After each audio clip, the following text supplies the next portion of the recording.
Hi everyone, welcome. My name is Dana. I was born and raised in Kentucky in the United States, and I make videos to help you learn English through American culture and everyday life. Okay, some of you may have been surprised by the thumbnail of this video, and you may be wondering, Dana, what happened? Is that really your car in the picture? Yes, that is really my car. Last Friday, my car got caught in a flood, and I had to abandon it. I had to leave it there because of rising water. Let me just go ahead and tell you what happened. Last Friday, it was 5 p.m. I had just got off work, and I was excited to go home. It's Friday. Yay, it's the weekend, right? I was ready to go home, and the weather forecast was saying there would be some rain, but it didn't look like it would be a lot. And it had been raining on and off recently, so I didn't think anything of it.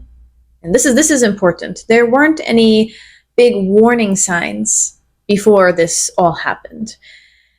So I got in my car and I started to drive home. It wasn't raining at that time, so I thought I might make it home before the rain. But then, about 10 minutes into my drive, it started downpouring. Downpouring. That means super hard rain. I couldn't really see in front of me. It was really cloudy and gray, and the rain was making everything kind of blurry. And I was driving on the highway. That's where you can drive kind of fast. So obviously this is a very dangerous situation. Everyone was driving very slowly. I was driving like this. I was concentrating. It's really hard. Like, I can't see. Yeah. So as I kept driving very slowly, maybe another 10 minutes or so, I noticed there was some water pooling on the road in some places. The water was starting to cover the road. But I was on the highway and there were lots of cars around me because everyone was on their way home from work, right? I thought I shouldn't suddenly go off to the side. That could cause a car crash. So I just kept driving straight. Looking back, I should have tried to pull over to the side of the road or get off an exit, but anyway, I didn't do that.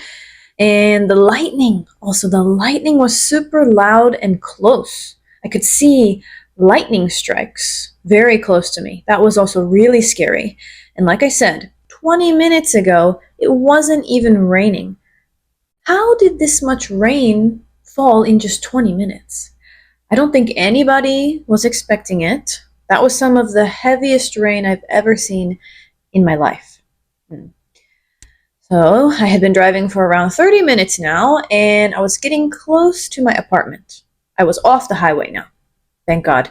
And the sky looked like it was clearing up a little bit. So I thought I was good. Okay, it was just a quick storm.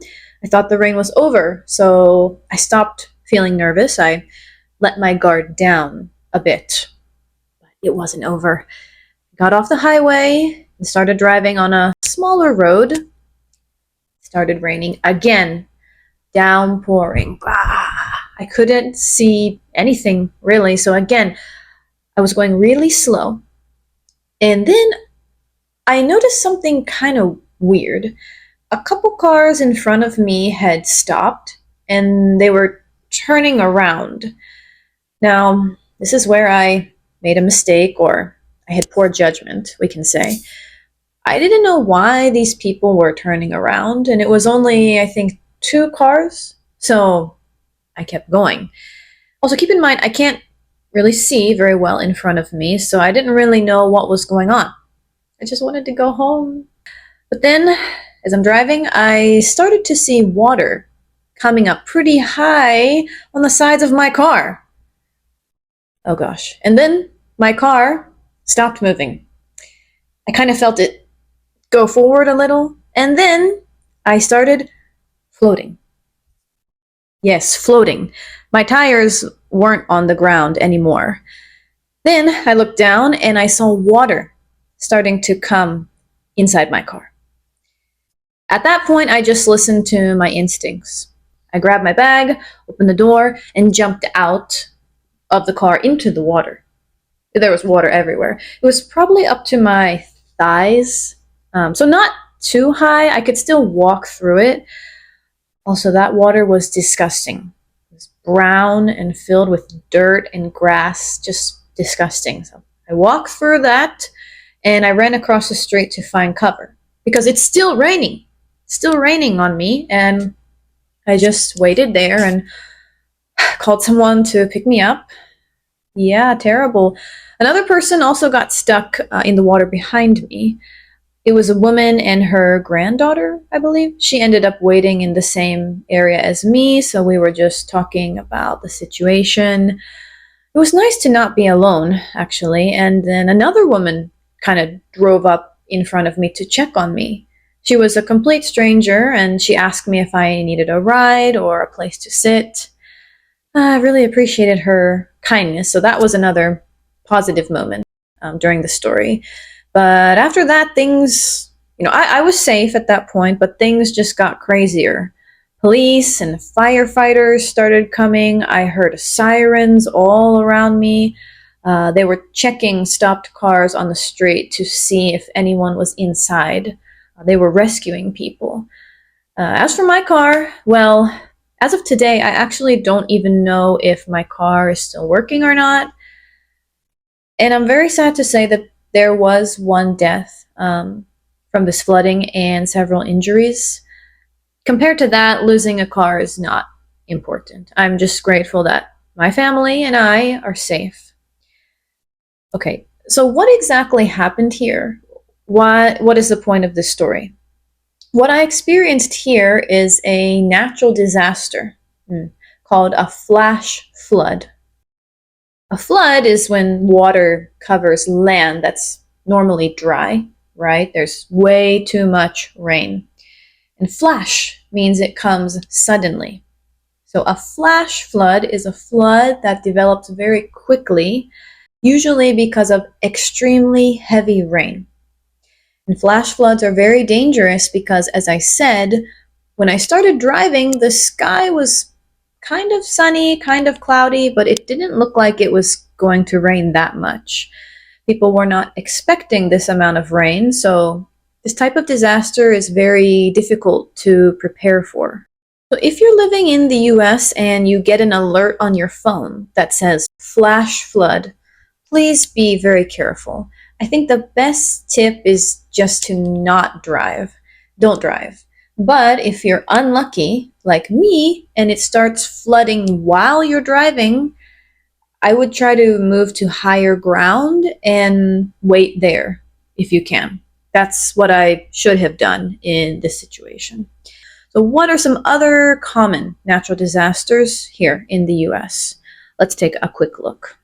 So look at this map. It shows major natural disasters that occurred in the US in 2025. The purple icons represent tornadoes. Tornadoes are powerful spinning winds. The dark blue icon represents severe weather, such as strong storms with heavy rain, lightning, or strong winds, kind of like what I experienced with the flash flood. And the orange icons are wildfires. The light blue icons are hail, and this is like ice falling from the sky, also very dangerous. And the brown icons are droughts, when an area doesn't get enough rain for a long time. It becomes too dry. One interesting thing about the US is that different regions experience very different types of weather and disasters. The western US, especially around California and Nevada, is quite dry, so wildfires and droughts are more common there. In the eastern US, where I live, severe storms, flooding, and tornadoes are more common. Florida also experiences many hurricanes, well, states in the southeast area, yes. They experience hurricanes, which are the same type of storm as typhoons. Natural disasters don't happen that often, However, severe weather events and flooding has become more common in recent years. And as you can see on this map, the area where I live experiences a lot of severe weather, storms, flooding, etc. And unfortunately, I got caught in one of these storms last week. Yeah. So that's the story. This topic was a little heavier than usual, but I think it's important to know these things. That's why I wanted to share this. If you're planning to visit the US, or especially if you're going to live or study there, I think it's a good idea to know what natural disasters are common and to know important vocabulary and phrases about this topic so you can stay safe. That's why I decided to share this with all of you today. I really hope none of you encounter a situation like this, especially in a foreign country. But just in case, I hope this was helpful. Being aware and having knowledge can help keep you safe. Thank you for listening to my story. If you're comfortable, please share your experiences and thoughts in the comments. Or if you have any tips or good information on how to stay safe in these kind of situations, that would be very helpful for everyone. So please do share in the comments. Okay, I'll wrap this video up here. Thank you for watching to the end. See you in the next one. Bye, everybody.